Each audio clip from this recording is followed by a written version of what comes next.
Assalamualaikum warahmatullahi wabarakatuh. Alhamdulillah wa syukurillah. Pada hari ini kita akan membahas tentang akad-akad dan kegiatan usaha bank syariah atau inovasi-inovasi produk-produk yang ada di bank syariah. Pada dasarnya, kegiatan usaha bank syariah itu terdiri dari 3 jenis. Yang pertama, menghimpun dana dari masyarakat atau funding. Yang kedua, menyalurkan dana kepada masyarakat atau lending. Kemudian yang ketiga adalah memberikan jasa kepada masyarakat dalam bentuk servis. Kita akan bahas jenis kegiatan usaha bank syariah ini satu persatu. Sedangkan pola pembiayaan yang digunakan di bank syariah itu ada 4 pola.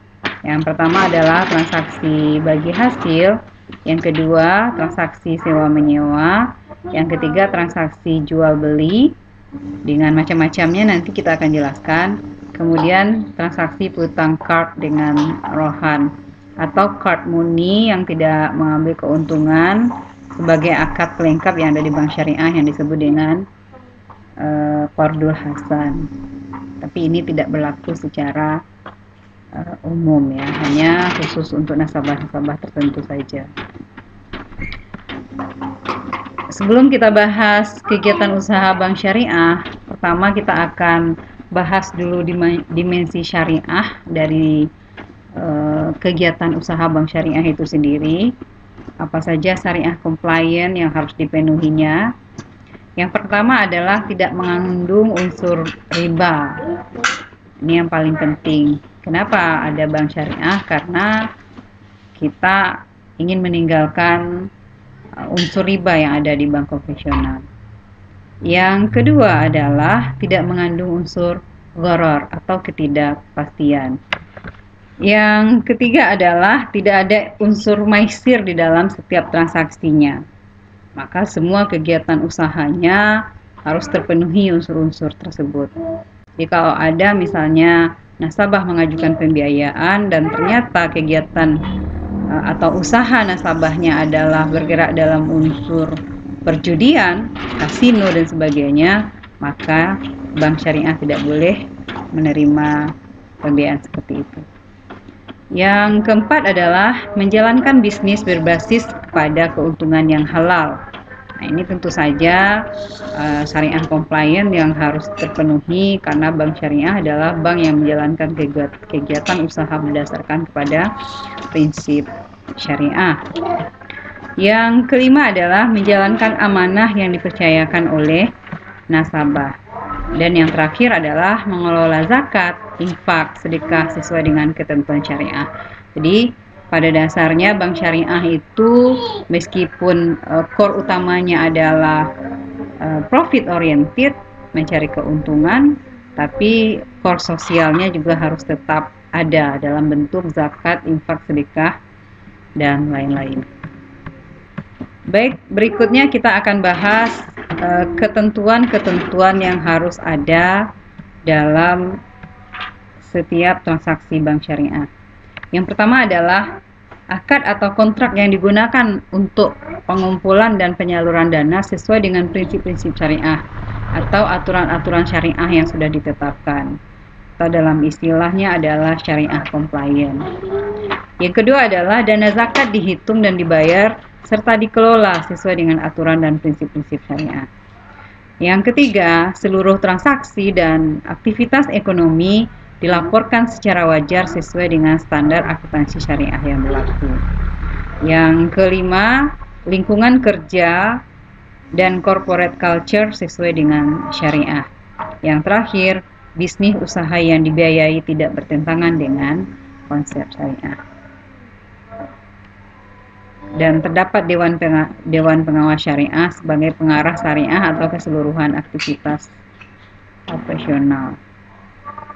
Dan sumber dana berasal dari sumber dana yang sah serta halal menurut syariah. Keutamaan produk syariah itu sendiri adalah terletak pada akadnya. Kenapa demikian? Karena pada produk syariah wajib menyertakan jenis akad yang akan digunakan dalam bermuamalah. Lalu apa itu akad?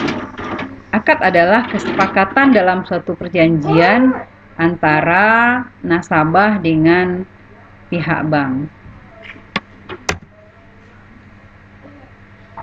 Dan pola yang digunakan dalam produk bank syariah secara keseluruhan adalah yang pertama prinsip titipan atau wadiah, yang kedua prinsip bagi hasil, apakah mudharabah nanti musyarakah atau musafah, yang ketiga prinsip jual beli, apakah nanti murabahah, jual salam atau istisna, yang keempat prinsip sewa, baik itu sewa murni atau sewa yang berakhir dengan kepemilikan atau yang disebut dengan ijarah muntahiyah bitamlik IMBT. Kemudian berikutnya adalah prinsip penjaminan. Ini terdapat pada akad kafalah atau rohan. Berikutnya prinsip perwakilan atau wakalah. Dan yang terakhir adalah prinsip pinjaman. Pinjaman ini tentu saja tidak boleh mengambil keuntungan di dalamnya. Nah, itu teraplikasi dalam akad qard atau lebih dikenal dengan qardul hasan. Nah, kita masuk kepada seluruh kegiatan usaha bank syariah. Baik itu banknya bank umum syariah atau unit usaha syariah atau BPRS, Bank Pembiayaan Syariah, walaupun ada beberapa keterbatasan yang berlaku aturan untuk BPRS. Kita akan bahas satu persatu. Pada prinsipnya ada 3 jenis kegiatan usaha bank syariah seperti sudah dijelaskan tadi. Yang pertama menghimpun dana dari masyarakat. Yang kedua setelah dana terhimpun kemudian menyalurkannya kepada masyarakat. Dan yang ketiga juga bank memberikan servis atau jasa kepada masyarakat. Kita akan bahas satu persatu. Menghimpun dana dari masyarakat itu ada 2 jenis. Yang pertama dalam bentuk simpanan, yang kedua dalam bentuk investasi. Tentu saja kedua hal ini berbeda. Kalau simpanan, akadnya bisa menggunakan akad wadiah. Dan produknya bisa dalam bentuk giro wadiah, kemudian tabungan wadiah. Apa beda keduanya?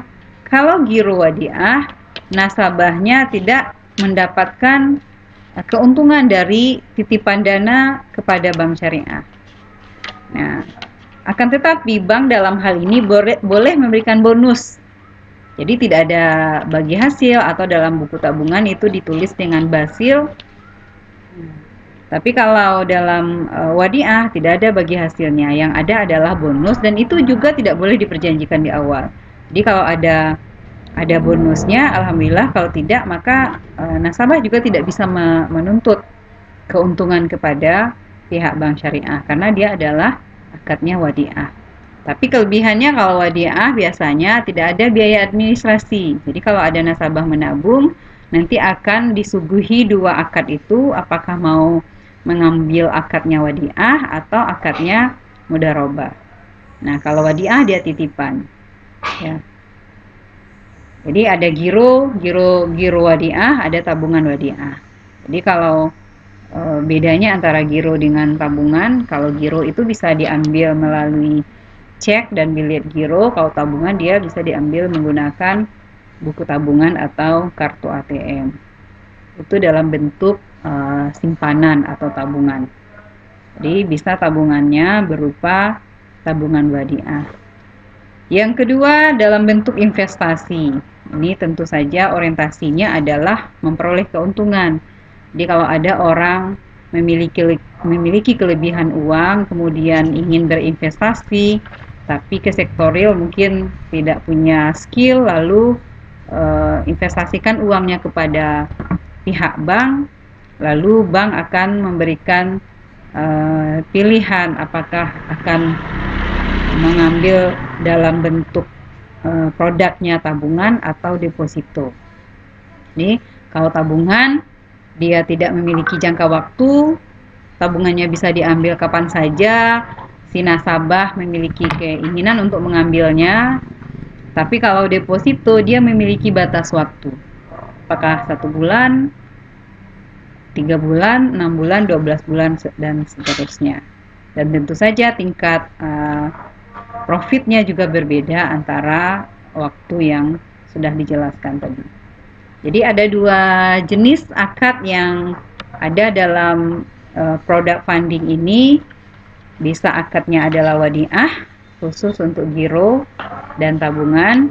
Bisa saja akadnya itu mudharabah.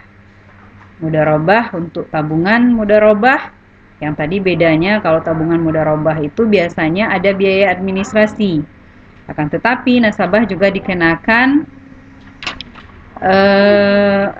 biaya administrasi, akan tetapi nasabah memperoleh bagi hasil. Jadi ada nisbah bagi hasil yang sudah ditetapkan ketika nasabah berakad.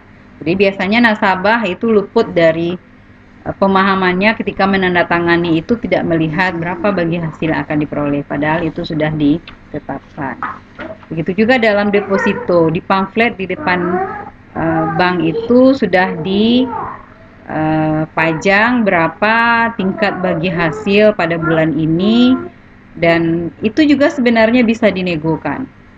Jadi bisa kita misalnya punya uang 1 miliar, kita ingin mendepositokan uang, kita bisa nego untuk meminta bagi hasil yang lebih tinggi dibandingkan yang diterapkan, yang dipajang di depan kantor itu.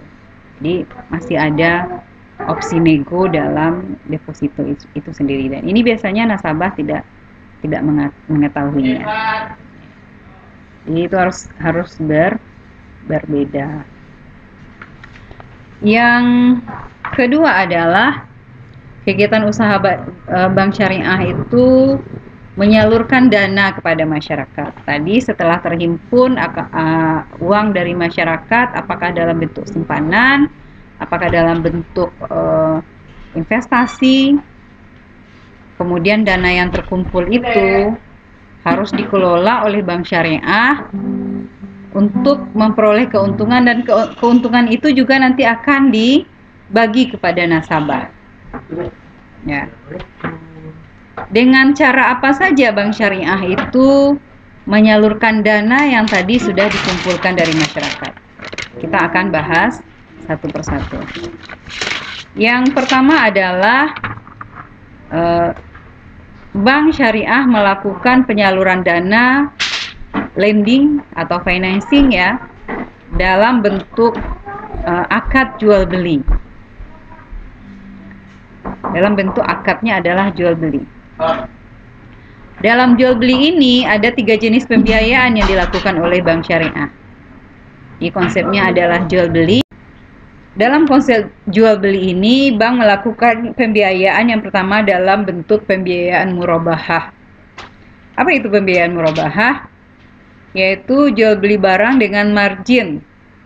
Jadi ada barang sebagai objek yang diperjualbelikan, kemudian nasabah dikenakan margin, tingkat keuntungan. Nah, biasanya ini dilakukan oleh bank syariah dengan cara bank juga membeli produk yang ingin dipesan oleh nasabah, lalu setelah dibeli bank akan menjual kembali kepada nasabah dengan harga lebih tinggi dari harga beli.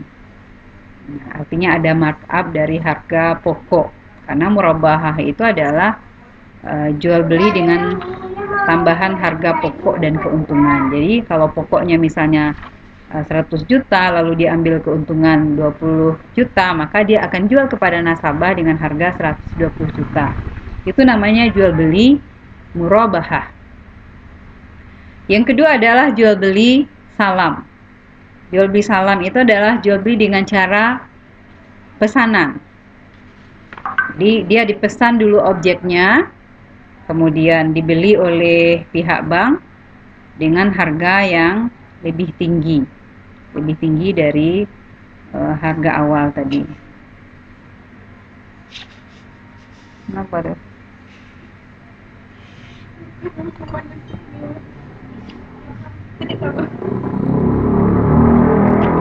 Jual beli salam ini biasanya berlaku untuk produk pertanian. Ini alternatif agar para nasabah petani tidak lagi menggunakan jasa perbankan konvensional yang notabene itu adalah riba, maka datang ke bank syariah. Mereka punya lahan, mereka bisa menghasilkan hasil tani, misalnya padi, maka padi itu nanti akan dijual kepada pihak bank syariah. Nah, lalu mau diapakan padi? Tentu saja bank syariah tidak akan menyimpan padi atau beras, tapi akan menjual lagi kepada pihak berikutnya, pada supplier, misalnya kepada Bulog dan lain-lain. Tentu dengan harga yang lebih tinggi dibanding dari harga petani. Yang ketiga adalah jual beli istisna. Jual beli istisna ini juga termasuk jual beli pesanan. Bedanya adalah kalau pada jual beli salam, pembeli menerima uang di awal karena dia beli cash di awal. Jadi bayar dulu di awal, nanti barangnya baru datang. Tapi kalau pada jual beli istisna, sistem pembayarannya bisa saja dicicil di awal DP, kemudian dilunasi di akhir, atau dicicil per periode. Itu tergantung kepada kesepakatan. Jadi ada tiga jenis jual beli yang dilakukan dalam bentuk pembiayaan murabahah, pembiayaan salam, dan pembiayaan istisna. Yang kedua adalah penyaluran dana dalam bentuk sistem bagi hasil. Nah, sistem bagi hasil ini ada dua yang lumrah dilakukan oleh bank syariah. Yang pertama adalah pembiayaan musyarakah. Biasanya untuk nasabah yang memiliki kekurangan dana, butuh support dana dari pihak bank syariah, datang ke bank syariah, kemudian mengajukan pembiayaan. Lalu bank syariah memberikan separuh dana yang dibutuhkan oleh nasabah dengan akad musyarakah, berserikat. Berarti porsi modalnya nasabah ada dan porsi banknya juga ada. Jadi mereka berserikat berdua dan keuntungan nanti dibagi sesuai dengan kesepakatan. Keuntungan itu sudah ditentukan di awal. Jika nasabahnya mendapatkan keuntungan dibagi kepada pihak bank, kalau rugi nanti maka kerugian juga ditanggung bersama sesuai dengan porsi modal masing-masing. Itu namanya pembiayaan musyarakah. Yang kedua adalah pembiayaan mudharabah. Kalau tadi pada funding juga ada mudharabah, tapi dia tabungan, menghimpun dana. Nah, pada penyaluran dana, bank bertindak sebagai pemilik modal. Dana yang tadi didapatkan dari nasabah lalu dikelola, kemudian diberikan kepada nasabah pembiayaan dalam bentuk pembiayaan mudharabah. Nah, maka bank juga akan membuat kontrak untuk memperoleh keuntungan, dan keuntungan itu juga akan dibagi hasil kepada pihak bank, dan bank nanti juga akan berbagi dengan nasabah yang memiliki dana. Jadi kalau ada nasabah butuh modal usaha yang pada prinsipnya belum punya modal sama sekali, lalu bank memberikan pembiayaan mudharabah, kemudian jika nasabah memperoleh keuntungan, maka keuntungannya dibagi kepada bank. Kalau nasabahnya mengalami kerugian, maka bank juga ikut dalam menanggung kerugian. Nah, itu bedanya. Kalau dalam musyarakah tadi, kalau nasabahnya rugi, maka bank juga ikut menanggung kerugian. Keduanya menanggung kerugian. Tapi kalau pada dalam mudharabah, maka bank sebagai pihak pemodal menanggung kerugian. Dengan catatan kerugian itu tidak dengan kelalaian nasabah, artinya bukan karena kelalaian yang disengaja oleh nasabah, memang karena faktor alam, mungkin faktor yang benar-benar di luar batas manusia. Ya, itu konsep bagi hasil. Dan sebenarnya dua pola ini mesti dikembangkan oleh bank syariah sebagai bank sosial Islamic banking, ya, bank yang memiliki konsep sosial. Meskipun memiliki core bisnisnya juga tidak bisa ditinggalkan. Yang ketiga adalah bank menyalurkan dana dalam bentuk sewa menyewa. Jadi sewa menyewa ini di dalam fikih namanya ijarah. Ada dua pola yang dilakukan oleh bank syariah. Yang pertama adalah konsep ijarah murni. bank menyewakan objek kepada nasabah, lalu bank dapat uang sewa dari nasabah. Nah, persoalannya adalah apakah bank memiliki objek untuk disewakan? Tentu saja tidak, karena bank hanya sebagai lembaga intermediasi yang menjembatani antara satu nasabah dengan nasabah berikutnya. Maka untuk kebutuhan nasabah yang seperti ini, maka bank akan mengajukan ih, orang lagi.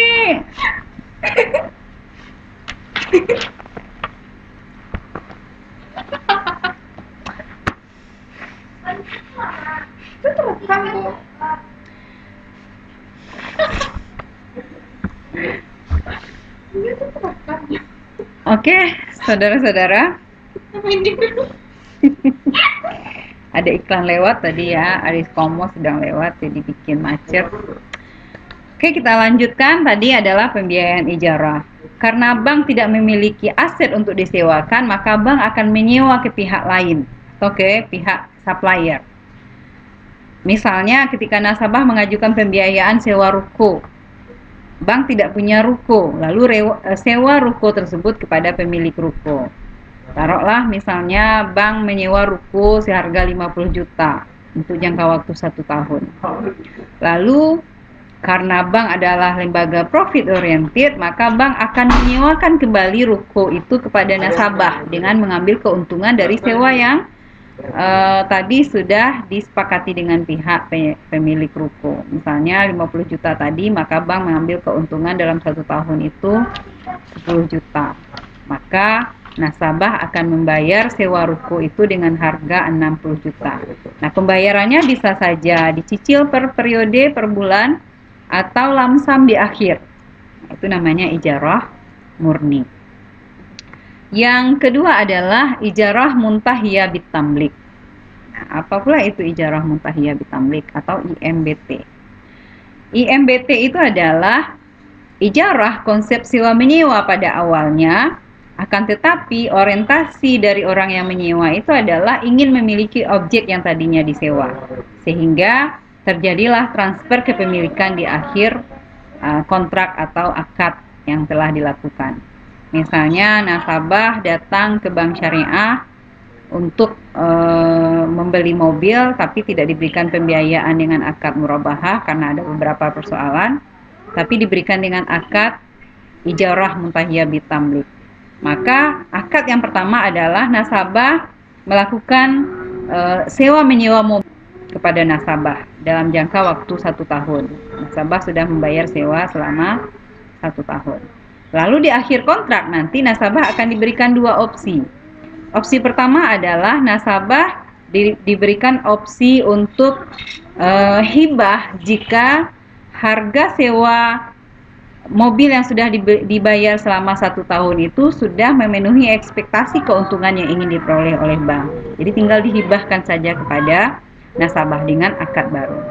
Atau dari harga sewa yang dibayar selama 1 tahun itu bank belum memperoleh ekspektasi keuntungan yang diinginkan, maka sisanya akan dilakukan oleh bank dengan akad jual beli, sisanya saja dengan akad yang baru, sehingga bank akan mentransfer kepemilikan yang tadi mobil itu milik bank, kemudian beralihlah menjadi milik nasabah. Itu namanya IMBT. Nah, yang terakhir adalah servis atau jasa yang membedakan dia dengan bank konvensional. Ada beberapa servis yang diberikan oleh bank syariah. Yang pertama adalah akad wakalah, menjadi perwakilan dari pihak nasabah, misalnya dalam melakukan clearing, inkanso atau transfer. Yang kedua adalah kafalah. Kafalah itu penjaminan. Itu biasanya terjadi dalam akad bank garansi atau letter of credit. Yang ketiga adalah akad as-sarf. As-sarf itu adalah bentuk jasa yang diberikan oleh bank syariah, biasanya terjadi dalam akad jual beli falas. Jadi bank syariah tertentu juga memiliki kewenangan untuk menjual falas. Ya. Yang keempat adalah konsep rahan. Rahan itu adalah gadai. Nah, ini juga menjadi jasa yang dilakukan oleh bank syariah. Yang berikutnya adalah hiwalah atau pengalihan utang. Ini biasanya terjadi pada akad transfer atau anjak piutang dari nasabah yang ingin pindah bank. Itu biasanya yang dilakukan oleh bank syariah. Ada nasabah yang dari bank konvensional ingin pindah ke bank syariah, maka untuk memindahkan hutangnya di bank sebelumnya itu biasanya dilakukanlah anjak piutang dengan akadnya adalah hiwalah atau pengalihan hutang. Itu 3 jenis kegiatan usaha bank syariah yang secara umum itu dilakukan oleh bank umum syariah atau unit usaha syariah. Demikian penjelasan terkait dengan kegiatan usaha bank syariah, semoga bermanfaat. Jika ini bermanfaat, silahkan dibagi ke teman-temannya, silahkan di like, di share, and subscribe. Terima kasih. Assalamualaikum warahmatullahi wabarakatuh.